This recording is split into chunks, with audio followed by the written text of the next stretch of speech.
안녕하세요. 부동산 법과 부동산 시장 제1강입니다. 지금 우한 코로나 바이러스 사태로 인해 가지고 그 교실에서 이 대면 강의를 할 수가 없어 가지고 이렇게 비대면 온라인 강의를 하게 됐습니다. 이 파워포인트를 가지고 온라인 강의를 하다 보니까 여러 가지 제가 이 서툰 면들이 상당히 많은데, 여러분들이 좀 많은 이해를 해 주시기 바랍니다. 저는 지금 서강대학교 겸임교수이고요. 그 다음에 이 김정호의 경제TV라고 하는 여기를 운영을 하고 있습니다. 그래서 여러분이 보시는 이 화면입니다만은 이게 김정호의 경제TV입니다. 그리고 이 영상들도 김정호의 경제TV에 올려놓을 예정입니다. 아마 올라가 있겠군요. 올라가 있는 걸 여러분들은 보시고 계시겠죠. 저는 서강대에서 강의하기 전에 연대에서도 6년 동안 특임 교수를 했었고요. 자유기업원 원장을 하기도 했고 여러 가지 경력을 가지고 있습니다. 전공은 기본적으로는 경제학인데, 그래서 1988년에 미국 일리노이 대학에서 경제학 박사를 받았습니다. 그리고 2003년에는 제가 법학 박사를 받았어요. 제가 이 법경제학이라고 하는 새로운 학문에 관심을 가지다 보니까 법학을 좀 해야겠다. 그래서 법학 박사를 했고요. 제가 이 부동산과 관련된 책들도 몇 권을 썼는데, 그 중에 대표적인 것이 바로 이 사유재산권과 토지공개념이라고 하는 이 책입니다. 그리고 법경제학에 대해서는 이 법경제를 만나다라고 하는 이 책을 여러분들이 참조를 하시면 도움이 될 것 같습니다. 부동산 법과 부동산 시장 이 내용과 관련된 상당 부분은 바로 사유재산권과 토지공개념 이 책에 많이 들어 있습니다. 자, 강의 계획서입니다. 제목은 뭐 여러분들이 이미 다 아시듯이 부동산 법과 부동산 시장이고, 강의 시간은 매주 토요일 3시간입니다. 그래서 9시 15분부터 12시 30분까지, 그러니까 정확히 하면 3시간 15분이네요. 과목의 개요는 부동산 법, 사법 및 공법들의 기본적인 골격을 이해를 하는 것이고요. 또 각 법률 제도들의 시장 효과를 이해하는 겁니다. 그래서 법과 시장 양쪽 모두를 한다, 이렇게 보시면 되겠고요. 사실 이 부동산 법에 대해서 가르치는 곳은 많은데, 이 두 개를 연결해서, 즉 법과 경제를 연결해서 하는 강의들은 그렇게 많지가 않습니다. 제 강의의 특징입니다. 이게 수업 방식은 강의 및 토론이고, 참고 도서, 책을 따로 사실 필요는 없습니다. 제가 나눠드리는 이 사이버 강의실에 올라와 있는 강의 노트하고, 또 유튜브로 부동산 미신타파라고 하는 강의를 제가 13편을 올려놨거든요. 이 강의, 그러니까 이 서강대 강의와 별개의 이 영상들이 있습니다. 그것을 또 참고하실 수도 있겠어요. 평가 방법은 출석 10%, 기말고사 90%입니다. 보통은 중간고사를 보는데, 이번은 이 우한 코로나 사태로 인해 가지고 수업 시간이 짧아지고 그래서 중간 시험을 없앴습니다. 기말 시험 90%입니다. 그리고 미리 말씀을 드리지만 추가 시험은 없습니다. 즉 뭐 여러분들이 출장을 가신다든가 뭐 해가지고 다른 시간에 시험을 보게 해달라고 하는 그런 요구를 하시는 경우가 많은데, 그런 거 없으니까 미리 참고하셔서, 시험을 볼 수 없는 사정이라면 그러면 드랍을 하시는 게 좋을 것 같습니다. 자, 수업 내용인데요. 뭐 간단하게 말씀을 드리죠. 3월 21일 날은 재산권, 뭐 이번 시간입니다. 재산권에 관련된 것이고, 3월 28일은 계약법과 관련된 거, 4월 4일은 토지이용 규제와 관련된 내용들입니다. 4월 11일은 이거는 건축 규제들과 관련된 거예요. 4월 4일이 주로 큰 덩어리라면 4월 11일은 이 건축 규제, 그리고 주택 관련된 규제들, 네, 그것의 시장 효과에 대해서 주로 알아보겠습니다. 4월 18일은요, 재개발, 재건축과 관련된 도시 재생 이런 것들도 같이 다루겠습니다. 4월 25일은 토지 공개념, 또 투기 억제책 이런 것들의 법이 어떤 것이 있고 또 국제적으로는 어떠한지, 시장 효과는 어떠한지 이런 내용들을 살펴보겠습니다. 그리고 5월 2일은 기말 시험 시간입니다.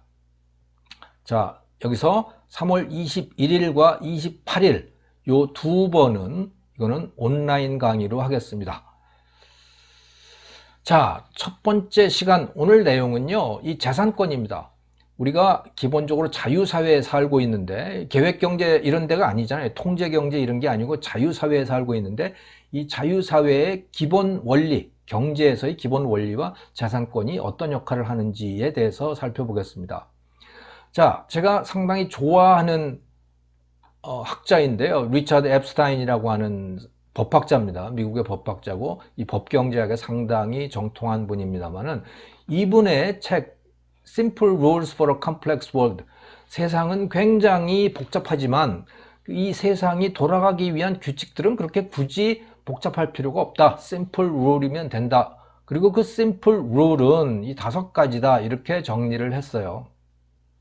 그거는 첫 번째가 autonomy and property, 재산권, 그리고 자기 재산은 자기 마음대로 한다, 자기 뜻대로 한다라고 하는 이 원리. 두 번째는 그렇게 네 것과 내 것을 서로 갈라놨으면, 즉 권리가 어떻게 배분되는지를 정했으면 그 다음에는 다른 사람의 재산이 필요하다, 다른 사람의 뭔가가 필요하다 그러면 그거는 contract, 계약을 통해서 해라. 그리고 그 계약은 자유로운 것이다. 그래서 자유거래와 자유계약 이런 내용, 이것이 두 번째 원리이고요. 그리고 세 번째는 tort, 이 불법행위인데요. 불법행위법. 이것은 뭐냐면, 자, 네 것, 내 것을 서로 갈랐고 남의 것이 필요하면 계약을 통해서 해라.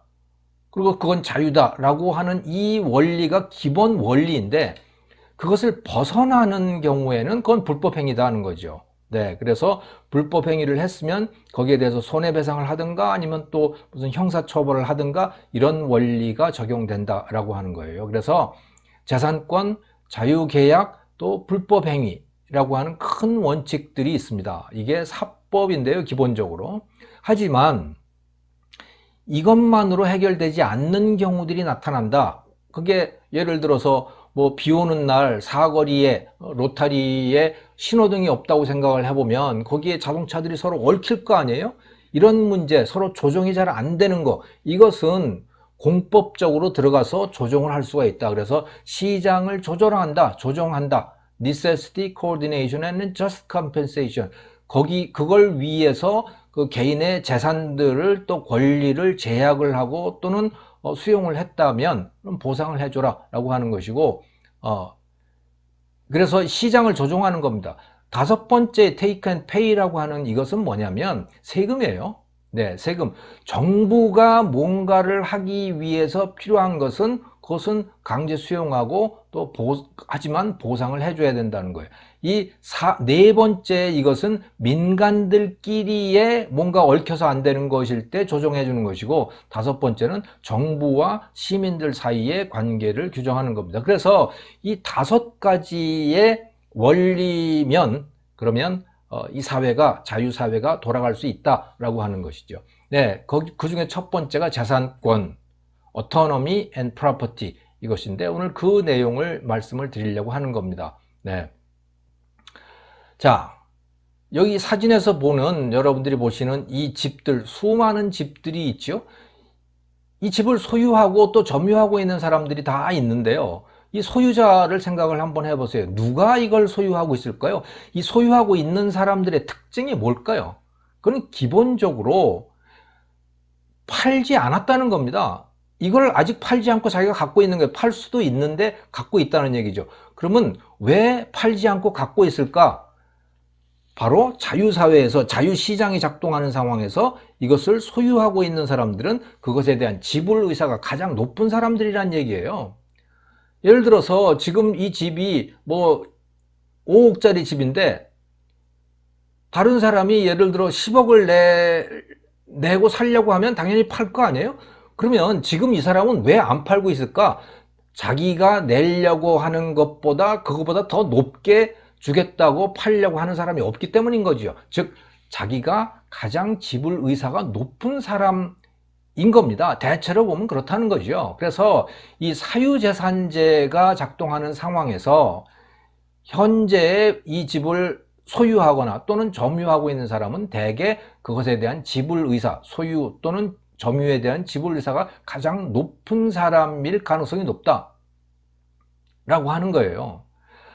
또는 뭐 상속이나 증여 같은 이런 예외 사항이 있긴 하지만 그 경우도 일단 상속을 받고 나면 지불 의사가 낮은 사람이 상속을 받았다면 그것은 그걸 거기에 대해서 더 비싼 값을 내려고 하는 사람한테 매각을 하겠죠. 그래서 주인이 바뀌게 됩니다. 최종적으로 보면 대개 보통의 통상적인 상태에서 보면 지불 의사가 가장 높은 사람이 주택, 이 부동산을 소유하거나 또는 점유하고 있다라고 하는 말입니다. 이게 그런데 경제학의 경제학에 중요한 그 정리가 있는데 그게 코우스 정리라고 하는 것이거든요. 이 코우스 정리가 대체적으로 성립한다는 것을 이야기를 하고 있는 것입니다. 자, 그럼 코우스 정리라고 하는 것은 뭘까요? 자, 코우스 정리에 크게 보면 세 가지가 있는데요. Positive Cost Theorem, 실증적 코우스 정리, 그리고 규범적 코우스 정리, 규범적 홉스 정리, 이 세 가지를 제가 여기서 말씀을 드려놨습니다만은 이 코우스라고 하는 코우스는 사람 이름이고요. 이 로널드 코우스라고 하는 시카고 이 법대 교수였는데 노벨 경제학상도 받았습니다. 이분이 써놨던 논문에서 아이디어를 얻어가지고 그래서 다른 학자가 스티글러라고 하는 학자입니다만 다른 스티글러라고 하는 이 경제학자가 이걸 코우스 정리라고 이렇게 이름을 붙였어요. 그 내용이 뭐냐면 이 재산을 갖고 있는 사람들, 아무튼 우리 거래 당사자들이 있잖아요. 그 거래 당사자들 사이에 이 거래하는데 비용이 0이라면, 즉 거래가 굉장히 쉽다면 법으로 누구에게 재산권을 부여하든지 간에 그건 그 거래를 통해서 가장 효율적으로 그것을 쓸 수 있는 사람에게 가게 된다. 또는 이 지불 의사가 가장 높은 사람에게로 그 재산권이 최종적으로 귀착이 된다. 이런 이야기예요. 이게 코우스 정리인데 이 전제 조건은 거래 비용이 0이다 또는 매우 낮다라고 하는 게 전제 조건이거든요. 하지만 거래 비용이 매우 높게 되면 어떻게 되느냐? 그럼 협상이 어려워지는 거죠. 거래가 어려워지는 것이고요. 그러면 최초의 재산권을 갖고 있던 또는 최초의 재산권이 배정된 그 사람이 그냥 계속 그걸 쓰게 되는 거거든요. 그러면 비효율적인 결과가 초래될 수도 있다는 거예요. 애초부터 비효율적인 사용자에게 그게 가게 된다면 그러면 비효율적인 결과가 초래될 수도 있다라고 하는 거죠. 예를 들어서 한번 생각을 해볼까요? 자, 이제 환경 오염을 가지고 예를 들어서 지금 말씀을 드리는 겁니다만은 이 제목이 재산권의 배정과 거래 비용 이렇게 이제 제목이 돼 있잖아요. 이 예를 한번 생각을 해보시죠. 자, 환경 오염 문제입니다. 공장을 돌려야 되는데 환경 오염이 발생을 합니다. 그 오염 피해가 10,000원이에요. 그런데 그 오염 방지 비용은 5,000원이다. 이렇게 생각을 해보시죠. 오염 방지 비용은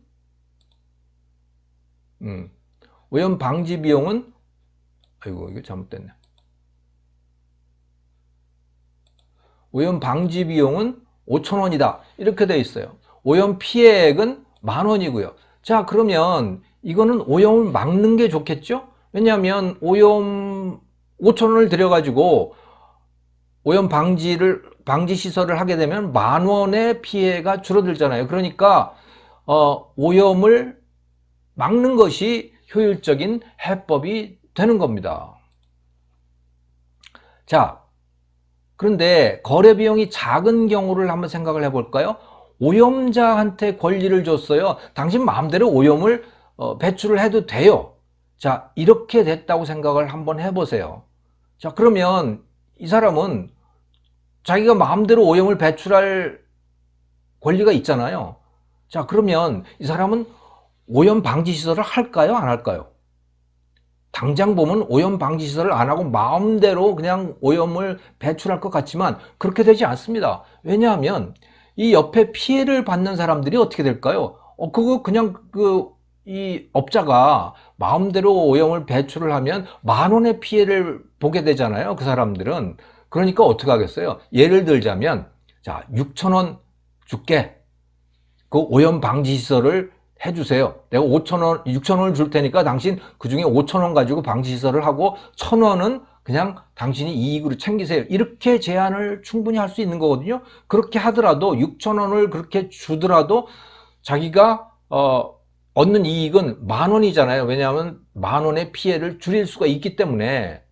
그래서 설령 이 오염 배출자, 공장 주인에게 권리를 애초에 준다고 하더라도 결국 최종적인 상태는 어떻게 되냐면 5,000원짜리 오염 방지 시설을 하게 되고 오염 피해, 10,000원의 오염 피해는 사라지게 된다라고 하는 이 결과가 나타나는 거죠. 즉 오염 방지 시설이 설치가 된다는 거예요. 결과적으로 효율적인 결과가 초래가 된다는 거죠. 자, 반대로 이 피해자에게 권리를 주면 어떻게 될까요? 그러면 피해자, 즉 주변에, 공장 주변에 있는 사람에게 권리를 주는 거예요. 그 피해자들에게 허락을 받지 않으면 공장 주인은 오염을 배출할 수 없는 거죠. 자, 이렇게 되면 그 공장 주인은 어떻게 할까요? 오염물질을 배출을 하게 되면 피해만큼을 배상을 해야 되잖아요, 최소한. 자, 그렇게 하겠습니까? 안 하지요. 10,000원을 배상하거나 또는 아예 공장을 가동하지 못하는 것보다는 5,000원을 내고 5,000원을 들여서 오염 방지 시설을 하는 게 더 이익이란 말이죠. 그러니까 피해자에게 권리를 준다고 하더라도 네, 오염 방지 시설이 설치가 된다. 그래서 효율적인 결과가 초래가 되는 거죠. 즉 무슨 얘기냐면 어느 쪽에 권리를 주더라도 비용이 싼 쪽이 선택이 된다. 즉 오염 방지 시설을 하게 된다는 거예요. 이게 바로 코우스의 정리인 것이죠. 즉 거래 비용이 작다면 또는 거래 비용이 0이라면 권리를 누구한테 주더라도 효율적인 결과가 도래한다라고 하는 이 이야기입니다. 하지만 거래 비용이 크다면 어떻게 되느냐? 옆에, 그러니까 공장 주변에 오염 피해를 받는 사람들이 굉장히 많아요. 그래서 이걸 이 중에 자기들이 돈을 객출을 해가지고 6,000원을 객출을 해서 공장 주인에게 이렇게 제한을 하면 되는데 그렇게 할 수가 없는 상황이에요. 자, 이런 상황이라면 어떻게 될까요? 그러면 공장 주인에게 그 권리를 줘서는 안 되겠죠. 왜냐하면 그러면 공장 주인은 계속해서 오염을 배출을 할 거 아니에요. 그러면 주변의 사람들에게 10,000원의 피해가 계속해서 발생을 하는 겁니다. 그럼에도 불구하고 서로 거래가 일어나지 않는 거죠. 이거는 매우 비효율적인 상태 아니겠어요? 자, 이러니까 거래 비용이 큰 상황이라면 피해자에게 권리를 부여하는 게 맞다. 즉 누구에게 권리를 주느냐에 따라서 결과가 달라진다는 거죠. 거래 비용이 큰 상황이면. 그리고 그런 상황에서는 피해자에게 권리를 부여하는 게 맞다. 또 이런 상황에서 누구에게 권리를 주느냐에 따라서 공장 주인에게 권리를 준다면 그 사람에게 돈을 주는 셈이 되는 거고, 주변 피해자들에게 권리를 준다면 또 잠재적인 피해자들에게 권리를 재산을 또는 뭐 소득을 주는 것과 비슷한 효과가 나타나는 거죠. 그것을 이제 부의 효과, wealth effect라고 우리가 부르기도 하는 겁니다. 그런 효과가 생기는 거죠. 자, 그러니까 무슨 말씀을 드리는 거냐면 이 거래 비용이 큰가 작은가에 따라서 재산권을 어떻게 배정하는가, 이것이 차이가 없을 수도 있고 있을 수도 있다라고 하는 그런 말씀을 드린 겁니다.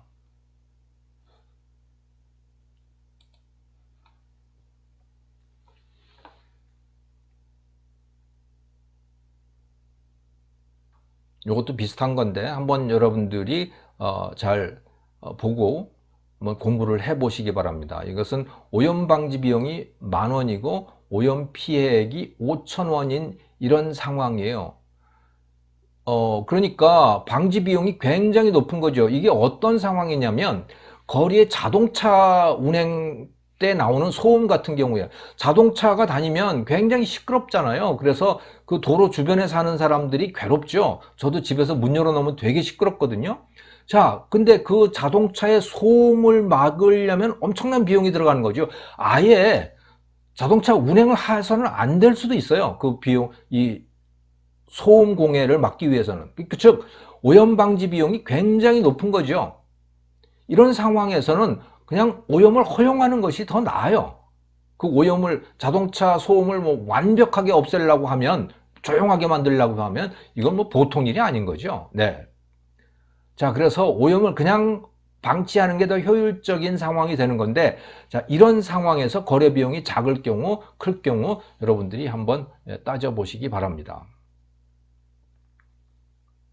자, 그래서 이 코우스 디오렘, 그 중에서도 실증적 코우스 정리라고 하는 것은 거래 비용이 0이면 법이 누구에게 재산을 부여하든지 간에 개인들 간의 거래 협상, 이것을 통해서 효율적인 결과가 달성된다. 이게 무슨 말씀인지 이해가 되시죠? 하지만 거래 비용이 높다면, 그래서 협상이 또는 거래가 어려워지면 최초의 권리가 배정된 그 사람이 계속 그걸 쓰게 될 거 아니에요? 그러면 비효율적인 결과가 초래될 수도 있다라고 하는 거예요. 자, 근데 여기에 딸린 정리들이 있습니다. 그게 뭐냐? 자, 노머티브 코스 디어렘이라는 규범적 코스 정리. 이 첫 번째 위에 실증적 코스 정리는 뭐 이렇게 해라 저렇게 해라라고 하는 얘기를 하는 건 아니에요. 그냥 세상이 그렇게 돌아간다는 말을 하고 있는 건데, 이 규범적 코스 정리라고 하는 것은 그러니까 이렇게 해라라고 하는 말을 하는 거거든요. 자, 그럼 어떻게 하라는 거냐? 권리자의 합의에 대한 장애 요소를 줄이는 방향으로 법 제도를 만들어라. 즉 현실적으로 거래 비용이 높은 경우들이 있다. 그러면 이 법과 제도를 어떻게 만들어야 되느냐? 그것은 이 거래에 대한 장애 요소를 줄이는 방향으로 법과 제도를 만들어라. 그래서 거래 비용을 줄여가지고 서로 거래를 통해서 효율적인 결과로 옮아가도록, 그런 방향으로 거래가 이루어지도록 만들어라. 즉 거래가 원활하게 만들어줘라라고 하는 게 규범적 코스 정리고요. 또 다른 또 규범적인 이야기가 있는데, 그거는 규범적 홉스 정리라고 하는 게 있거든요. 홉스 여러분들 아시죠? 리바야던이라고 하는 걸 쓴 사람. 이 홉스라고 하는 사람의 입장에서 이 국가라고 하는 거, 법이라고 하는 것은 어떤 강력한 강제력 이런 거거든요. 자, 그러니까 여기서 어떻게 하자는 얘기냐? 자, 거래 비용이 높아서 문제가 발생한다. 그러면 피해가 최소화되도록 법과 제도를 만들어라, 이런 얘기입니다. 다시 말해서, 자, 누구에게, 그러니까 아예 애초부터 협상이 결렬될 거를 염두에 두고 재산권을 배분을 하라는 거죠. 그럼 누구한테 배분을 해야 되느냐? 그 재산을 가장 효율적으로 쓸 사람, 또는 어떤 사고가 날 가능성이 있는데 그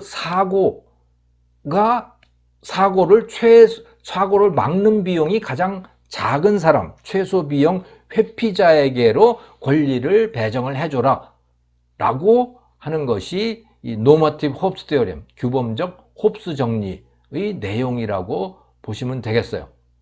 그래서 코스의 정리, 실증적 코스 정리가 있고, 자, 그것이 작동을 안 할 때 그럼 어떻게 할 거냐? 규범적 코스 정리가 있다. 이 얘기는 작동을 할 수 있도록 그런 방향으로 법과 제도를 만들어라. 그래서 거래 비용을 줄이게, 거래 장애 요소를 줄이는 방향. 그 다음에 이 규범적 홉스 정리라고 하는 것은 뭐 어차피 이 그러니까 거래 비용이 높은 경우들이 많이 있으니까 그럴 때는 최소 비용 회피자, 사고가 나는 또는 오염물질 뭐 이런 것을 막는 것을 최소의 비용으로 할 수 있는 사람에게 배정을 해라. 또는 그 재산을 효율적으로 쓸 수 있는 사람에게로 배정을 해라. 뭐 이런 쪽으로 해야 된다라고 하는 그런 내용들인 겁니다. 자, 그러면 이 재산권을 재산권은 과연 애초에 어떻게 배정을 하는 것이냐? 여러 가지 방법들이 있습니다. 재산권을 배정하는데. 이 선점의 원칙이라고 하는 거, 일반적으로 가장 많이 쓰이는 게 이 선점의 원칙이에요. 먼저 본 사람이 임자다. 먼저 차지한 사람이 임자다. 뭐 이런 거죠. 네. 이 선점의 원칙이라고 하는 거. 네. 이게 예를 들자면, 일조권 같은 게, 우리나라의 일조권 같은 게 이런 거예요. 내가 제일 먼저 햇빛을 받았어. 그러니까 내 햇빛을 가리지 마. 이런 게 선점의 원칙인 거죠. 네. 자, 그래서 선점의 원칙, Rule of First Possession이라고 하는 게 있고 가장 보편적인 원리다. 또 다른 방법도 있어요. 추첨 방식이 있죠.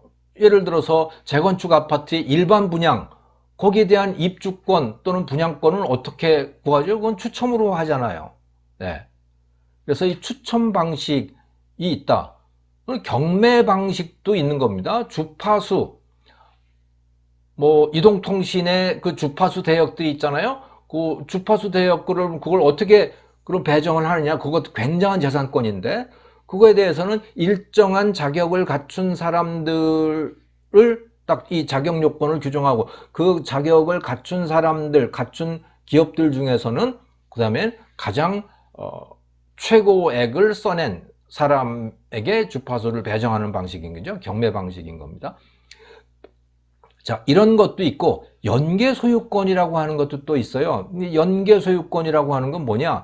기존에 뭔가를 갖고 있는 사람에게 돼 있는 거예요. 예를 들어서, 자, 송아지를 낳았어요. 그러면 그 송아지 주인은 누군가요? 누가요? 소가 주인은 아니잖아요. 그걸 낳은 소가 송아지의 주인은 아닌 거죠. 누가 주인이냐? 그 송아지를 낳은 소의 주인이 송아지도 주인이 되는 거죠. 이게 연계 소유권인 겁니다. 자, 그런데 이게 가축뿐만이 아니고 이런 것도 있는 거예요. 예를 들어서 도메인이죠. 자, 이런 분쟁이 있었거든요. line.co.kr 이라고 하는 이 도메인이 있는데, 예. 이 line.co.kr 이라고 하는 이 도메인을 이 아스팔트 선 그리는 업자가 이 line.co.kr을 등록을 한 거예요. 그랬더니 여기에 이의를 제기하고 나온 사람이 있었습니다. 그게 누구냐면 바로 네이버예요. 네이버가 일본의 라인이라고 하는 이런 회사를 만들었잖아요.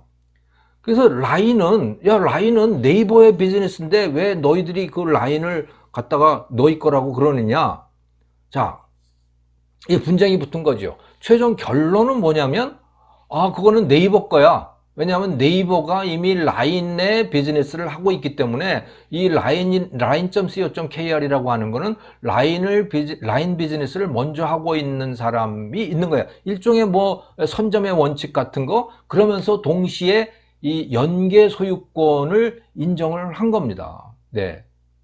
그게 현재 기존 법의 입장인 것 같아요. 지금 이 법원에서 그렇게 판결을 했거든요. 그래서 기존의 상표를 침해를 했느냐라고 하는 것이고, 어느 쪽이 더 가치 있게 쓰는가, 또 이렇게 라인 같은 것을 먼저 등록을 해놓고 네이버에다가 이걸 당신들이 사라라고 이런 식의 일종의 뭐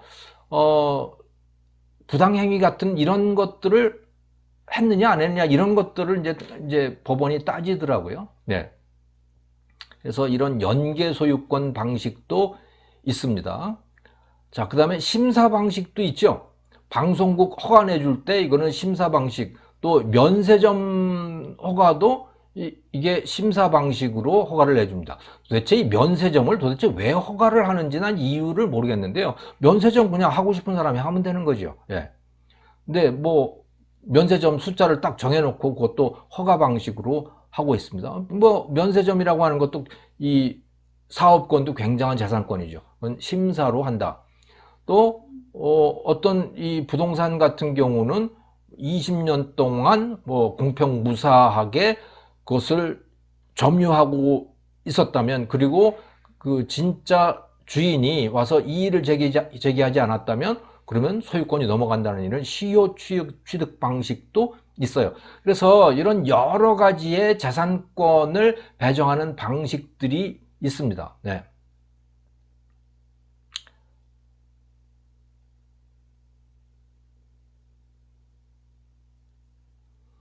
이 지금 이 슬라이드는 이게 이제 일조권 관련된 건데요. 우리나라는 법원이 햇빛을 먼저 받은 사람에게 권리를 부여하고 있습니다. 여기서 여러분들이 보시는 이 사진은 이게 그 거제인데, 거제구인가 뭐 아무튼 거제동인가, 그런데 여기에 그 현대 타운 아파트가 있고 그 남쪽에 롯데캐슬이 이제 이런 아파트, 고층 아파트를 지은 거예요. 그래서 현대 타운 아파트의 이 주민들이 그 남쪽에 짓고 있는 롯데캐슬의 사업자를 상대로 해가지고 소송을 제기를 한 거죠. 이게 그 공사 중지해 달라라고. 그래서 법원이 뭐라고 판결을 했냐면 여기에 나오는 이 내용대로 이제 이 판결을 한 거예요. 그래서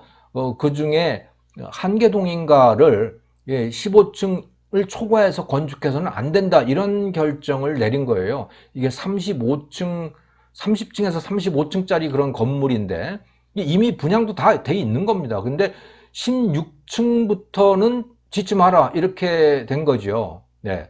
그래서 우리나라는 어떤 일정 조건 하에서는 이 일조권을 인정을 하고 있는 거거든요. 그래서 먼저 햇빛을 받은 사람이 그 햇빛의 주인이다, 이렇게 인정을 해주고 있는 건데 이렇게 하고 있는 나라가 일본이 또 그렇게 하고 있어요. 우리가 일본 제도를 본받아 가지고 이렇게 하고 있는데, 사실은 이런 식의 일조권을 인정하는 나라는 많지가 않습니다. 특히 예를 들어 미국 같은 경우는 일조권이 없어요. 네.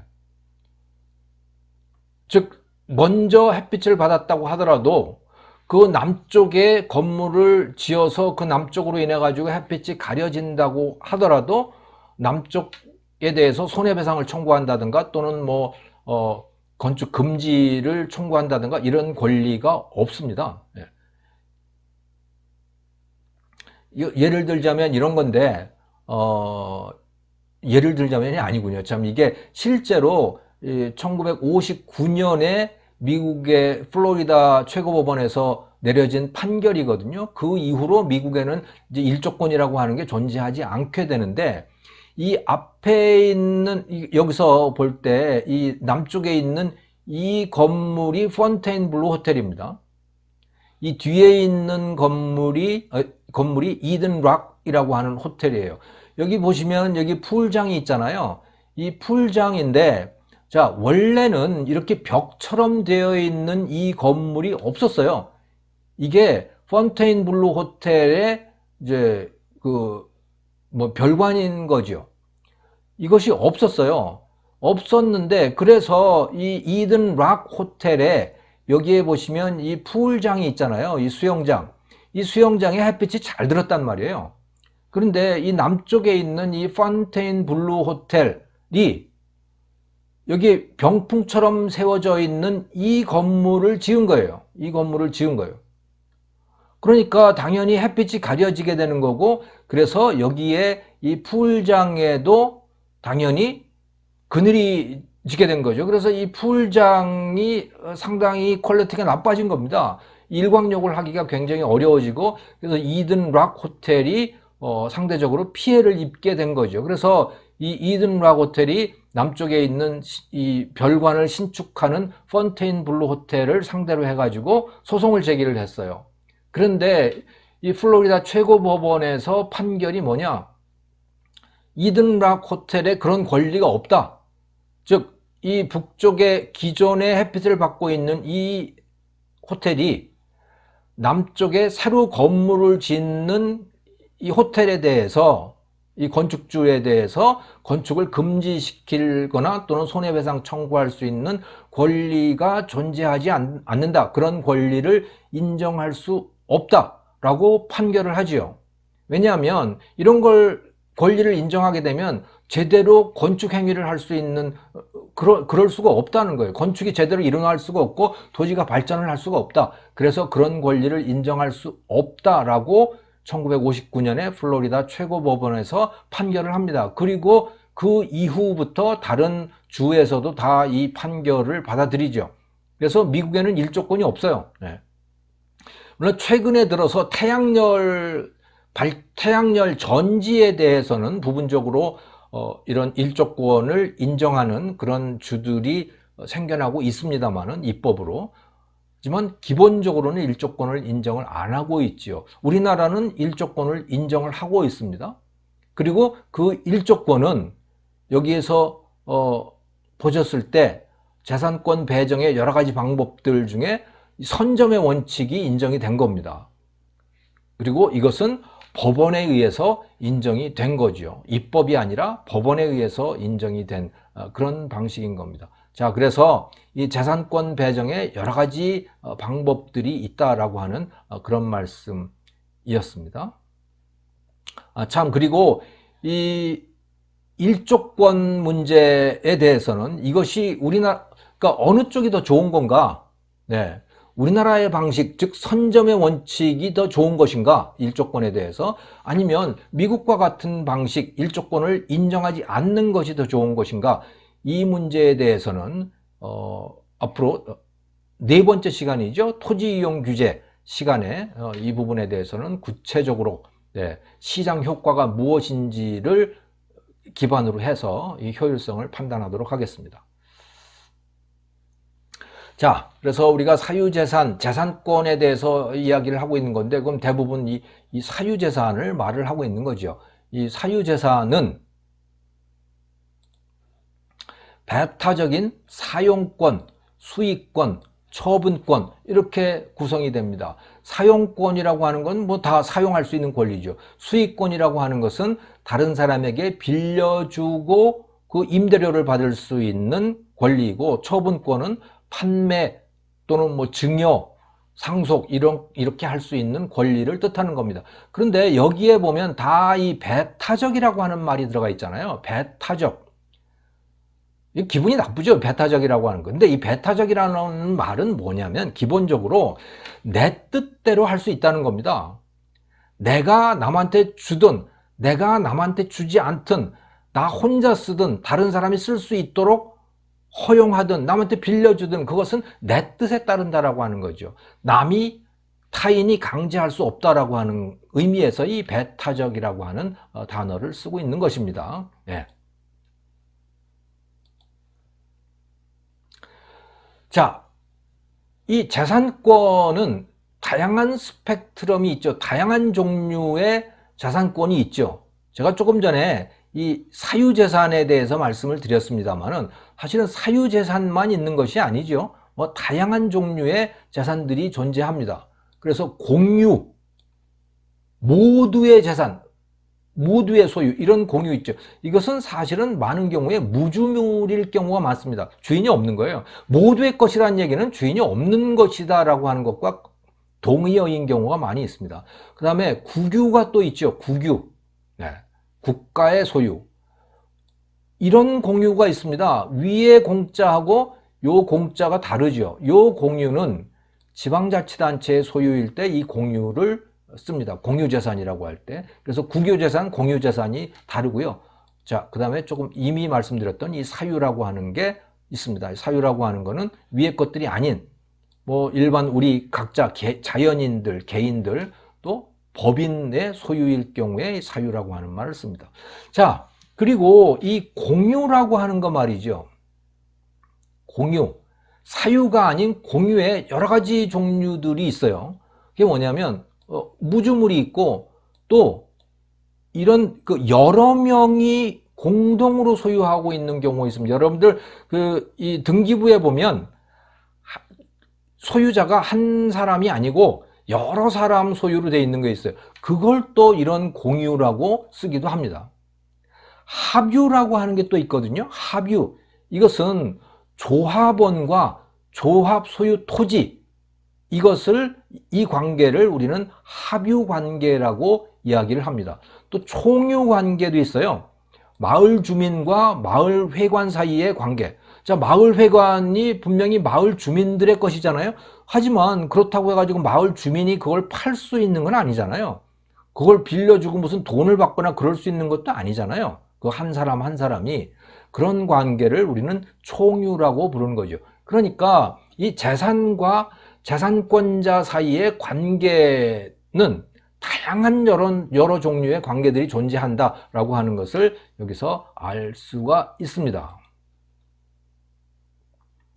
자, 그러면 이 재산권을 우리가 갖고 있는데 이 재산권은 어떤 방식으로 보호가 되는가? 그 방식도 매우 다양한 방식들이 존재하고 있는 거죠. 절대적인, 그런데 여기에 대해서 이 캘레브레시와 멜라메드라고 하는 이 두 학자가, 캘레브레시라고 하는 사람은 예일 법대의 교수였다가 연방법원 판사로 들어갔습니다만은, 이 사람들이 property rule, liability rule and inalienability라고 하는 이 논문에서 이런 구분을 했어요. 자, 재산권을 보호하는데 크게 보면 두 가지 방식이 있더라라는 것이죠. 그게 뭐냐면 property rule, 우리말로 번역을 하면 절대적인 보호가 되겠어요. 이것은 어떤 방식이냐? 재산권자 허가 없으면 침해 못한다 이런 거예요. 야, 이게 내 집이야. 내 집이야. 그러면 내 허가 없이는 너희 못 들어와. 내가 허락하는 사람만 들어올 수 있어. 이게 절대적인 프로퍼티 룰인 거죠. 이게 내 차다. 그러면 이거는 내가 허락하는 사람만 탈 수 있는 거야. 내가 허락하지 않으면 이 차는 탈 수가 없어. 이게 절대적인 보호인 겁니다. 네. 자, 이런 경우에, 그러니까 자, 이렇게 절대적인 보호, 이 프로퍼티 룰, 절대적 보호 방식으로 보호가 되고 있는데 이것을 침해했다. 이러면 어떻게 되는 거냐? 당연히 배상을 해야 되는 거죠. 원상 회복도 시켜야 되는 거고요. 여기에 데미지가 갔다면. 그리고 거기에 대해서 또 형사처벌을 받을 수도 있는 거고, 여러 가지 다른 불이익들도 얼마든지 일 수 있는 거죠. 추가적인 불이익이 부과가 되는 겁니다. 이게 절대적인 보호 방식이고요. 또 보상에 의한 보호, 라이빌리티 룰이라고 하는 것도 있습니다. 이것은 뭐냐면 침해를 어느 정도는 허락을 해주는 거예요. 할 수 없어. 용납을 하는 거죠. 하지만 침해를 하면 손해는 배상을 해줘야 돼. 그 재산권을 갖고 있는 사람이 손해보지는 않도록 만들어줘야 되는 거야. 이런 방식의 보호인 겁니다. 이게 라이빌리티 룰, 보상에 의한 보호인 거죠. 침해를 사전에 막지는 않는다. 하지만 침해를 했을 경우에 보상받을 권리를 부여한다. 라고 하는 것이고요. 네. 예를 들자면 사례가 어떤 거냐? 자동차 사고와 관련된 권리인 거예요. 여러분들이 길을 가다가 자동차를 사고를 당했어요. 그때 권리는, 자동차로부터 안전할 권리는 여러분들에게 있잖아요. 각자. 보행자에게 권리가 있는 겁니다. 네, 사고를 안 당할 권리가 있어요. 하지만 여러분이 자동차 사고를 막을 수 있는 권리도 또 없어요. 그런 권리는 없는 겁니다. 자동차 사고가 나는 것은 그거는 어쩔 수 없이 받아들여야 하는 거죠. 그래서 이 자동차 사고로부터 안전할 권리라고 하는 것이 존재는 하지만 그렇다고 해서 자동차 운행을 막을 수 있는 권리는 없는 거다. 그래서 자동차 사고가 나는 건 어쩔 수 없는 거예요. 하지만 사고가 났을 때 손해배상을 받을 수 있는 권리는 있는 거죠. 그게 라이빌리티 룰, 보상에 의한 보호라고 하는 겁니다. 자, 이거는 그러니까 상당히 상황에 달려 있는 거죠. 이런 이 보호 방식이라고 하는 것은. 또 여러분들이 땅을 갖고 있어요. 토지의 소유자입니다. 그런데 거기에 도로가 지나가게 돼 있어요. 그러면 시에서 여러분 땅을 그러니까 시에서 여러분 땅을 수용을 할 수 있는 수용을 하게 되잖아요. 여러분은 그 수용을 막을 수 있는 권리가 없는 겁니다. 그냥 수용을 당할 수밖에 없는 거죠. 하지만 여러분들은 그 도로 사업을 하는 시에 대해서 요구할 수 있는 권리가 있죠. 그거 뭐냐? 보상을 해라. 나한테. 그래서 그 권리가 있다는 거예요. 하지만 기본적으로 수용을 막을 수 있는 권리는 없는 거예요. 수용을 당하되 하지만 보상은 받을 수 있다라고 하는 그런 권리. 이게 이런 것들이 보상에 의한 보호, 라이애빌리티 룰인 겁니다. 자, 어떤 경우에 이것이 더 좋은가? 거래 비용이 낮은 상황이라면 그러면 이 절대적인 보호가 바람직한 겁니다.